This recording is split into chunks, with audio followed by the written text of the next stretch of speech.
Hi hello ನಮಸ್ತೆ, ನಾನು ನಿಮ್ಮ ಯಶ್ವಾರ್ ಮೋಟಿವೇಶನಲ್ ಚಾನಲ್ಗೆ ಸ್ವಾಗತ. ಸ್ನೇಹಿತರೆ, ಇವತ್ತಿನ ಟಾಪಿಕ್ ಏನು ಗೊತ್ತಾ?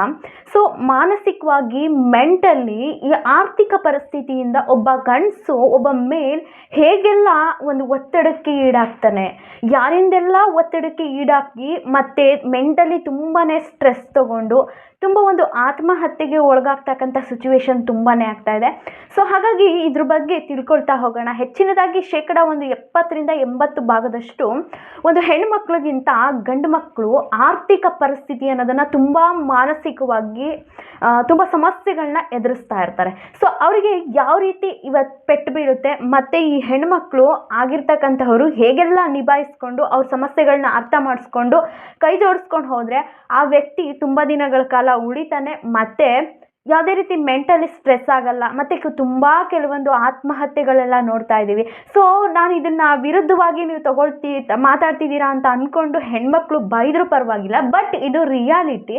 ಅದನ್ನು ನಾವು ಒಪ್ಕೊಳ್ಳೇಬೇಕು. ಜೀವನ ನಮಗೆ ಎಷ್ಟಿದೆ ಅಷ್ಟಕ್ಕೆ ಮಾತ್ರ ನಾವು ಜೀವನ ಮಾಡ್ಕೊಂಡು ಹೋಗಬೇಕು ಅನ್ನೋದ್ರ ಬಗ್ಗೆ ಇವತ್ತಿನ ವಿಡಿಯೋದಲ್ಲಿ ಕ್ವಿಕ್ಕಾಗಿ ನೋಡ್ತಾ ಹೋಗೋಣ. ಅದಕ್ಕಿಂತ ಮುಂಚೆ ಯಾರೆಲ್ಲ ನನ್ನ ಚಾನಲ್ನ ಇನ್ನೂ ಸಬ್ಸ್ಕ್ರೈಬ್ ಆಗದೆ ವಿಡಿಯೋ ನೋಡ್ತಿದ್ದೀರಿ, ದಯವಿಟ್ಟು ಒಮ್ಮೆ ಸಬ್ಸ್ಕ್ರೈಬ್ ಮಾಡಿಕೊಂಡು ಪಕ್ಕದಲ್ಲಿರ್ತಕ್ಕಂಥ ಬೆಲ್ ಐಕನ್ನ ಒತ್ತೋದ್ರಿಂದ ನಾನು ಹಾಕ್ತಕ್ಕಂಥ ಇಂಥ ಯೂಸ್ಫುಲ್ ಇನ್ಫಾರ್ಮೇಷನ್ನ ನಿಮ್ಮ ಲೈಫಲ್ಲಿ ಅಳವಡಿಸ್ಕೊಳ್ಳೋದಕ್ಕೆ ಒಂದು ಒಳ್ಳೆಯ ಅವಕಾಶ ಸಿಗುತ್ತೆ ಅಂತ ಹೇಳ್ತಾ, ಇವಾಗ ಹೊರಗಡೆ ಒಬ್ಬ ಗಂಡ ಹೆಂಡತಿ ಅಥವಾ ಫ್ಯಾಮಿಲಿ ಎಲ್ಲಾದರೂ ಒಂದು ಹೊರಗಡೆ ಊಟಕ್ಕೆ ಹೋಗ್ತಾರೆ ಅಥವಾ ಮತ್ತೇನಕ್ಕೋ ಹೋಗ್ತಾರೆ. ಸೊ ಆ ಸಮಯದಲ್ಲಿ ಒಂದು ಗಂಡು ದುಡ್ಡನ್ನು ಕೊಡಬೇಕು, ಪೇ ಮಾಡಬೇಕು ಅನ್ನೋ ಒಂದು ಇಂಟೆನ್ಷನ್. ಸೊ ಅವರು ಗಂಡ ಹೆಂಡತಿ ಇಬ್ಬರು ಕೂಡ ದುಡಿತಾ ಇದ್ರು ಕೂಡ ಆ ಸಮಯದಲ್ಲಿ ಅದನ್ನು ಕೂಡ ಗಂಡಸು ಆದವನು ಕೂಡ ಎಕ್ಸ್ಪೆಕ್ಟ್ ಮಾಡಿರ್ತಾರೆ. ಸೊ ಹೆಂಗಸಾದವರು ಕೂಡ ಅದನ್ನೇ ಎಕ್ಸ್ಪೆಕ್ಟ್ ಮಾಡಿರ್ತಾರೆ. ಸೊ ಬೈ ಮೀನ್ಸ್ ಏನಾದರೂ ಅವ್ರ ಹತ್ರ ದುಡ್ಡಿಲ್ಲದೆ ಇದ್ದರೂ ಕೂಡ ಅವ್ರ ಹತ್ರನೂ ಕೇಳೋದಕ್ಕೆ ಸ್ವಲ್ಪ ಅದು ಅವ್ರಿಗಂತೂ ಹಿಂಜರಿಕೆ. ಇದಕ್ಕೊಂದು ಸೈಕಾಲಜಿನಲ್ಲಿ ಹೇಳ್ತಾರೆ, ಒಂದು ಎಷ್ಟು ಜನ ಇರಲಿ ಆ ಒಂದು ಸಂದರ್ಭದಲ್ಲಿ ಆ ಹೆಣ್ಮಕ್ಳು ಹತ್ತಿರದಿಂದ ಇಸ್ಕೊಂಡಾಗ ಅವ್ರ ಒಂದು ಅಹಂಗೆ ಕೂಡ ಒಂದು ಧಕ್ಕೆ ಬರುತ್ತೆ ಅಂತಲೂ ಕೂಡ ಸೈಕಾಲಜಿನಲ್ಲಿದೆ. ಅದು ಅವ್ರದ್ದು ಜೀನ್ಸ್ ಅದು. ಸೊ ಅವರ ನಾವು ಯಾವುದೇ ಒಂದು ಸಮಾಜದಲ್ಲಿ ಯಾವುದೇ ಒಂದು ಕ್ಷೇತ್ರದಲ್ಲೇ ಹೋಗಿ ಅವ್ರು ಎಂಥ ಹೆಣ್ಮಕ್ಳು ಎಷ್ಟೇ ದುಡಿತಾ ಇದ್ರೂ ಕೂಡ ಒಂದು ಗಂಡು ಆದವನು ದುಡ್ಡನ್ನು ಪೇ ಮಾಡಬೇಕು ಅನ್ನೋ ಒಂದು ಮೆಂಟಾಲಿಟಿ ಇರುತ್ತೆ. ಮತ್ತು ಅವ್ರಿಗೆ ತುಂಬ ಸ್ಟ್ರೆಸ್. ನನ್ನ ಫ್ರೆಂಡ್ ಮಗ ಅಂತ ಸ್ಕೂಲಲ್ಲಿ ಓದ್ತಾ ಇದ್ದಾನೆ, ನಾನೆಂಥ ಸ್ಕೂಲಲ್ಲಿ ಓದ್ತಾ ಇದ್ದೀನಿ, ಮತ್ತು ನನಗೆ ಗೊತ್ತಿರ್ತಕ್ಕಂಥವ್ರು ಕಾರ್ ತೊಗೊಂಡಿದ್ದಾರೆ, ಸೊ ನಾನು ಹೇಗಿದ್ದೀನಿ ಅನ್ನೋದು ಈ ಥರದ್ದೆಲ್ಲ ಕ್ವಶನ್ಸ್ ಆ್ಯಂಡ್ ಸ್ಟ್ರೆಸ್ ಅವ್ರ ಒತ್ತಡಕ್ಕೆ ಈಡಾಗ್ತಾ ಹೋಗುತ್ತೆ. ಸೊ ಇನ್ನು ಹೆಚ್ಚಿನದಾಗಿ ತಿಳ್ಕೊಳ್ತಾ ಹೋಗೋಣ ಬನ್ನಿ.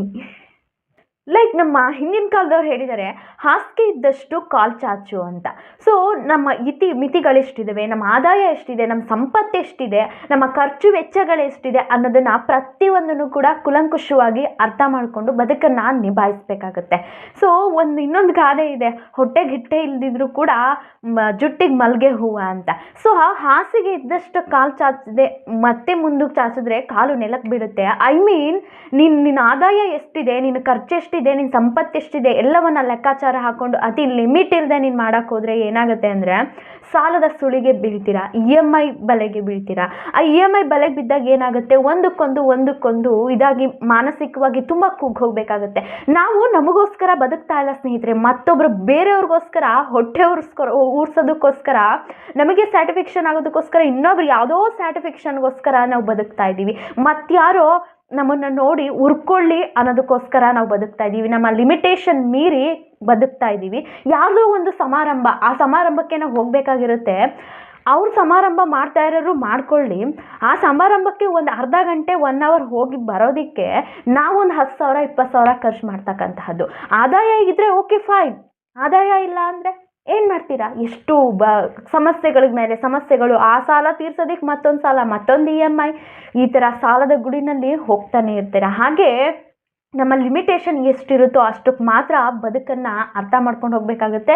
ಇದನ್ನು ಹೆಣ್ಮಕ್ಳು ದಯವಿಟ್ಟು ಅರ್ಥ ಮಾಡ್ಕೋಬೇಕಾಗುತ್ತೆ. ನನ್ನ ಬೈಕೊಂಡ್ರು ಈ ವಿಡಿಯೋದಲ್ಲಿ ಪರವಾಗಿಲ್ಲ, ಬಟ್ ರಿಯಾಲಿಟಿನ ನಾವು ಒಂದು ಒಳ್ಳೆ ರೀತಿ ಅತ್ಯುತ್ತಮವಾಗಿ ಶ್ರೀಮಂತನಾಗಬೇಕು ಅಂದರೆ ಈ ರೂಲ್ಸ್ ಎಲ್ಲ ಫಾಲೋ ಅಪ್ ಮಾಡಿದ್ರೆ ಒಂದು ಒಳ್ಳೆ ಅತ್ಯುತ್ತಮವಾದಂತಹ ಯಾವುದೇ ಸ್ಟ್ರೆಸ್ ಇಲ್ಲದೇ ಜೀವನನ, ಹಾಗೆ ಯಾವುದೇ ರೀತಿ ಸಾಲ ಇಲ್ಲದ ಹಾಗೆ ಶ್ರೀಮಂತನಾಗಬಹುದು. ಹಾಗೆ ಒಂದು ಒಳ್ಳೆ ರೀತಿ ಬದುಕನ್ನು ನೆಮ್ಮದಿಯುತವಾಗಿ ಬದುಕಬಹುದು. ಸಾಮಾನ್ಯವಾಗಿ ವೈಕ್ರೋಸಮ್ ಮತ್ತು ಎಕ್ಸ್ಕ್ರೋಸಮ್ ಅಂತ ಬರ್ತವೆ. ಸೊ ಆಲ್ಮೋಸ್ಟ್ ನೀವು ಗಮನಿಸಿದ್ದೀರಾ, ಗಂಡು ಮಕ್ಳುಗಳು ವೈಕ್ರೋಸಮ್ ಅವರ ಮೆಂಟಾಲಿಟಿ ಯಾವುದೇ ರೀತಿ ನಾನು ಹೀಗೆ ಇರಬೇಕು, ಹೀಗೆ ಮಾಡಬೇಕು ಅಂತ ಇರಲ್ಲ. ನೋಡಿದ್ದೀರಾ, ಗಮನಿಸಿದ್ದೀರಾ ಗಂಡು ಮಕ್ಕಳನ್ನ ನೀವು?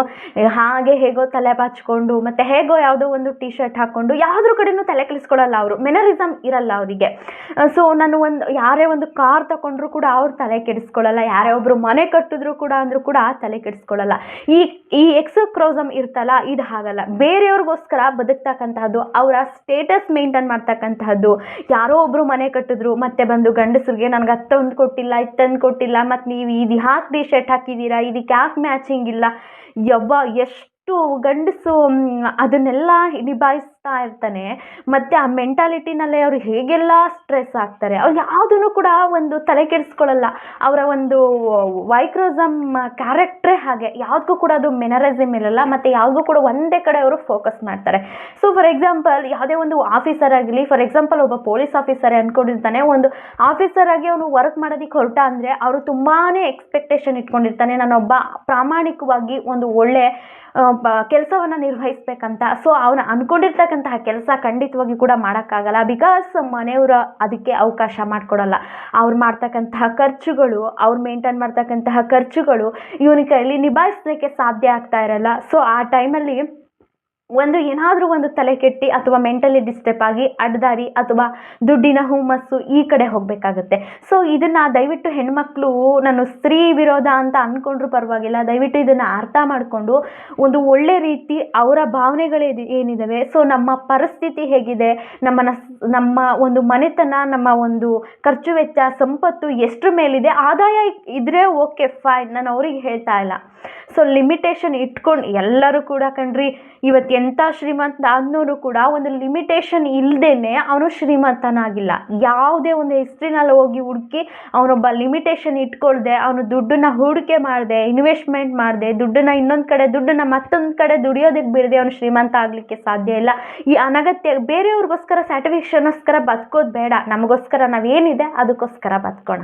ನೀವು ರಾಮಾಯಣದಲ್ಲಿ ಕೇಳಿರ್ತೀರಾ, ಸೀತೆ ಬಂಗಾರದ ಜಿಂಕೆನ ಆಸೆ ಪಡೆದೇ ಹೋಗಿದ್ರೆ ಸೊ ರಾವಣ ಅಲ್ಲಿ ಅಪಹರಣ ಮಾಡೋದಕ್ಕೆ ಸಾಧ್ಯನೇ ಆಗ್ತಿರ್ಲಿಲ್ಲ. ಹಾಗೆ ಬಂಗಾರದ ಜಿಂಕೆ ಯಾವುದಾದ್ರೂ ಇದೆಯಾ?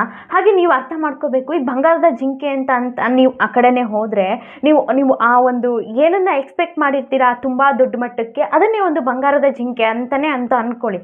ಸೊ ಆ ಮಟ್ಟಕ್ಕೆ ನಿಮ್ಮನ್ನ ಹೋಗಿ ನಿಮ್ಮ ಗಂಡಂದಿರನ್ನ IT ರೈಡ್ ಮಾಡಿ ಎಲ್ಲನೂ ಒಳಗೆ ಹಾಕ್ತಕ್ಕಂಥ ಸಿಚುವೇಶನ್ನ ನಾವೇ ಏನಕ್ಕೆ ಸೃಷ್ಟಿ ಮಾಡ್ಕೊಳ್ಬೇಕು ಅಲ್ವಾ? ಸೊ ಹಾಗೆ ಈ ಗಂಡಸರುಗಳು ಒಂದು ಆರ್ಥಿಕ ಸುಳಿಯಲ್ಲಿ ಸಿಕ್ಕಾಕೊಂಡು ಒದ್ದಾಡ್ತಾ ಇರ್ತಾರೆ. ಯಾಕೆ? ಇವಾಗ ನೀವು ರೀಸೆಂಟಾಗಿ ನೋಡ್ತಕ್ಕಂತಹ ಗುರುಪ್ರಸಾದ್ ಆಗಿರ್ಬೋದು, ಮತ್ತು TV ಸೀರಿಯಲಲ್ಲಿ ಬರ್ತಕ್ಕಂತಹ ವಿನೋದ್ ದೊಂಗಾಳೆ ಆಗಿರ್ಬೋದು, ಇವರೆಲ್ಲ ಲಿಮಿಟ್ ಮೀರಿ ನೀವು ನೋಡ್ತಾ ಇರ್ತೀರಾ, ಒಂದು ಮಾನಸಿಕವಾಗಿ ಕುಗ್ಗಿ ಹೋಗಿದ್ರು. ಸೊ ಈ ಥರ ಅಂತ ನಂಬಲಿಕ್ಕೆ ಸಾಧ್ಯ? ಸೊ ಇಷ್ಟೆಲ್ಲ ಮೋಟಿವೇಶನ್ಸ್ ಮಾತಾಡ್ತಿದ್ರು, ನಮಗೆಲ್ಲ ಹೇಳ್ತಾ ಇದ್ರು, ಇಂಥವರೆಲ್ಲ ಹೇಗೆ ಸಾಧ್ಯ ಅಂತ ನೀವು ಕೇಳ್ಬೋದು. ಸೊ ಇಂಥವರೆಲ್ಲ ಏನು ಮಾಡ್ತಾರೆ ಅಂತ ಅಂದರೆ ಲಿಮಿಟೇಷನ್ ಮೀರಿ ಕೋಟಿ ಸಾಲ ಮಾಡಿರ್ತಾರೆ, ಅದನ್ನು ತೀರಿಸಲಿಕ್ಕೆ ಸಾಧ್ಯ ಆಗಲ್ಲ. ಸೊ ಸ್ಟ್ರೆಸ್ಗೆ ಒಳಗಾಗ್ತಾರೆ. ಆ ಒಳಗಾಗ್ದಾಗ ಏನಾಗುತ್ತೆ, ಇಂತಹದೊಂದು ಒಂದು ಸಾವಿಗೆ ಈಡಾಗ್ತಕ್ಕಂಥ ಸಿಚುವೇಶನ್ ಬರುತ್ತೆ. ಸೊ ಅವರು ಇನ್ನೂ ಯಾಕೆ ಹೇಳ್ತೀರಾ, ಒಂದು ಕಾಫಿ ಡೇ ಸಿದ್ಧಾರ್ಥ ಅವರು ಇದ್ದಾರಲ್ಲ, ಎಷ್ಟು ಎಕ್ಸಲೆಂಟ್ ಕಾಫಿ ಡೇನೆ ಸೃಷ್ಟಿ ಮಾಡ್ತಕ್ಕಂತಹ ವ್ಯಕ್ತಿ ಅವರು. ಇಂತಹವರು ಒಂದು ಆರ್ಥಿಕ ಸುಳಿಯಲ್ಲಿ ಸಿಕ್ಕಿ ಅವರು ಆ ಜೀವನ ಕಳ್ಕೊಳ್ತಾರೆ. ಸೊ ಇದನ್ನು ಒಂದು ಅರ್ಥ ನಮಗೆ ಇಷ್ಟೇ ಇರಲಿಯಪ್ಪ, ಒಂದಷ್ಟು ಇನ್ವೆಸ್ಟ್ ಮಾಡಿ ಅದು ದುಡಿತಿದೆ ದುಡ್ಡು ಅನ್ನೋ ಥರ ಇದ್ದಾಗ ಮಾತ್ರ ನಾವು ಅದನ್ನು ಮಾಡಬೇಕಾಗುತ್ತೆ. ಸೊ ಇಲ್ಲಿ ಹೆಣ್ಮಕ್ಳು ದಯವಿಟ್ಟು ಅರ್ಥ ಮಾಡಿಕೊಂಡು ಅವ್ರಿಗಿರ್ತಕ್ಕಂತಹ ಒಂದು ಆದಾಯ ಸ್ಥಿತಿಯಲ್ಲಿ ನಾವು ಹೋಗಬೇಕಾಗತ್ತೆ. ಆದಾಯ ಸ್ಥಿತಿನಲ್ಲಿ ಹೋಗದೇ ಇದ್ದಾಗ ಏನಾಗುತ್ತೆ, ನಮ್ಮ ಲಿಮಿಟೇಷನ್ ಮೀರಿ ಹೋದಾಗ ಇಂತಹದೊಂದು ಆರ್ಥಿಕ ಸುಳಿಯಲ್ಲಿ ಸಿಕ್ಕಾಕಿ ಎಷ್ಟು ಒತ್ತಾಡ್ತಾ ಇರ್ತಾರೆ ಆ ಒಂದು ಸಮಸ್ಯೆನ ನಿಭಾಯಿಸೋದಕ್ಕೆ. ಸೊ ಹಾಗಾಗಿ ಟೋಟಲಾಗಿ ನಾನು ಹೇಳೋದೇನಂತಂದರೆ, ಲಿಮಿಟೇಷನ್ ಇರಬೇಕು. ನಮ್ಮ ಸಂಪಾದನೆ ಎಷ್ಟಿದೆ, ನಮ್ಮ ಆದಾಯ ಎಷ್ಟಿದೆ, ಸಂಪತ್ತು ಎಷ್ಟಿದೆ, ಪ್ರತಿಯೊಂದು ಕೂಡ ಲಿಮಿಟೇಷನ್ ಇದ್ದಾಗ, ನಮಗೆ ಒಂದು ಕ್ಯಾಲ್ಕುಲೇಟ್ ಇದ್ದಾಗ, ದುಡ್ಡು ದುಡಿತಾ ಇದ್ದಾಗ ಮಾತ್ರ ಎಷ್ಟು ಕೋಟಿಗಟ್ಟಲೆ ಇದು ಮಾಡಿರ್ತಾರಲ್ವ, ಅವ್ರಿಗೇನು ಗುರು, ಅವ್ರಿಗೇನಿತ್ತು ಅಂತ ನಾವು ಹೇಳ್ಬೋದು. ಬಟ್ ಅವ್ರು ಒಳಗಡೆ ಅನುಭವಿಸ್ತಾ ಇರ್ತಕ್ಕಂಥದ್ದು ಇರುತ್ತಲ್ಲ, ಸೊ ಅಷ್ಟು ದೊಡ್ಡ ಮಟ್ಟಕ್ಕೆ ನಾವು ತೊಗೊಂಡು ಹೋಗೋದು ಬೇಡ, ಒಂದು ಲಿಮಿಟೇಷನಲ್ಲಿ ಹೋಗೋಣ. ನೋಡ್ತಾ ಇದ್ದೀರಾ, ಒಂದು ಆನ್ಲೈನ್ ಗೇಮಿಂಗ್ಸ್ ಅಂತ ಈ ಥರ ಎಲ್ಲ ಬರ್ತಿದೆ. ಸೊ ಹಿಂದೆ ಈ ಲಾಟ್ರಿ ಟಿಕೆಟು, ಈ ಮೈಸೂರು ಕಡೆ ಎಲ್ಲ ಒಂದು ಕುದುರೆ ಬಾಲ ಮುಟ್ಟಿದ್ರೆ ಈ ಥರ ಅಂತ ಏನೋ ಒಂದು ಬರ್ತಾಯಿತ್ತು. ಇದಕ್ಕೆಲ್ಲ ಇದು ಮಾಡ್ತಾಯಿದ್ರು. ಏನಾಗುತ್ತೆ ಗೊತ್ತಾ ಸ್ನೇಹಿತರೆ, ಅಲ್ಲಿ ಒಬ್ಬ ವ್ಯಕ್ತಿ ಏನೋ ಒಂದು ಇದು ಮಾಡ್ತಾ ಅಂತ ಅಂದರೆ ಒಂದು 100 ರೂಪಾಯಿ ಹಾಕಿ ಬೆಟ್ ಮಾಡಿರ್ತಾನೆ, ಅದನ್ನು ಕಳ್ಕೊಬಿಟ್ಟಿರ್ತಾನೆ. ಸೊ ಹೇಗಾದರೂ ಮಾಡಿ ನಾನು ಅದನ್ನು 100 ರೂಪಾಯಿ ವಾಪಸ್ ತೊಗೊಳ್ಬೇಕು ಅಂತ ಹೇಳಿಬಿಟ್ಟು ಮತ್ತೊಂದು ಸಲ ಅದನ್ನು ನಾನು ಅವ್ನ ಮೈಂಡ್ಸೆಟ್ ತುಂಬ ಎಮೋಷನಲ್ಲಿ ಹೇಗಾಗಿರುತ್ತೆ ಗೊತ್ತಾ, ಅವ್ನು ತುಂಬ ಅದಕ್ಕಿಂತ ಜಾಸ್ತಿ ತೊಗೊಳ್ಳೋದು ಬೇಡ, ಅಪ್ಪ ನಾನು ಕಟ್ಟಿರ್ತಕ್ಕಂತಹ 100 ರೂಪಾಯಿ ಹೋಯಿತು, ಅದನ್ನು ವಾಪಸ್ ತೊಗೊಬಿಡೋಣ ಅನ್ನೋ ಮೆಂಟಾಲಿಟಿನಲ್ಲಿ ಅವನಿರ್ತಾನೆ. ಸೊ ಮತ್ತೊಂದು ಸಲ ಅದು ಹೋಗುತ್ತೆ. ಅದೇನಾದರೂ ಆಗಲಿ ಅಷ್ಟೊಂದು ಕಾನ್ಸೆಸ್ ಅಷ್ಟು ಪ್ರಾಬಬ್ಲಿ ಒಂದು ಟೆಲಿಕಾಸ್ಟ್ ನಾನು ಏನಾದರೂ ಆಗಲಿ ನಾನು ಹಾಕಿರ್ತಕ್ಕಂಥದ್ದನ್ನು ಮಾನ ಮರ್ಯಾದೆ ಹೋಗುತ್ತೆ. ಸೊ ಅಂತ ಹೇಳಿಬಿಟ್ಟು ಅವ್ನು ಮೆಂಟಲಿ ಫುಲ್ ಇದಾಗ್ಬಿಡ್ತಾನೆ, ಎಮೋಷನಲ್ಲೇ ಆಗಿಬಿಡ್ತಾನೆ. ಅಷ್ಟು ಒಂದು ಇದಿರಲ್ಲ ನಾನು ಅದನ್ನು ತೊಗೊಳ್ಳೇಬೇಕು ಅಂತ. ಸೊ ಈ ರೀತಿ ಆದಾಗ ಏನಾಗುತ್ತೆ, ನಾವು ಇದ್ದಿದ್ದನ್ನು ಕೂಡ ಕಳ್ಕೊಳ್ತಕ್ಕಂತಹ ಸಿಚುವೇಶನ್ ಬರುತ್ತೆ. ಸೊ ನಮಗೆ ಒಂದು ಐಡಿಯಾ ಇರಬೇಕು, ನಾನು ಏನಾದರೂ ಒಂದು ಮಾಡ್ತಾಯಿದ್ದೀನಿ ಅಂತಂದರೆ ನಾನು ಅದನ್ನು ರೀಪೇ ಮಾಡೋದಕ್ಕಾಗುತ್ತಾ.